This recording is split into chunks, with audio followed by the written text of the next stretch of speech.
এটা আমরা কপালভাতির দ্বিতীয় সেট দেবো। এর জন্যে প্রথমে পদ্মাসনে বসেছি, একদম শোল্ডার এবং শির দ্বারা সোজা থাকবে, শোল্ডার এবং শির দ্বারা সোজা থাকবে।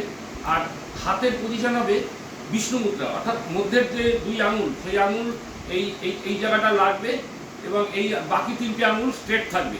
এই এই এই হাতের এই পোজটাকে বলা হয় বিষ্ণু মুদ্রা। এটা স্মৃতিশক্তি বৃদ্ধি করে। আমরা কপালভাতি দেবো দ্বিতীয় সেট।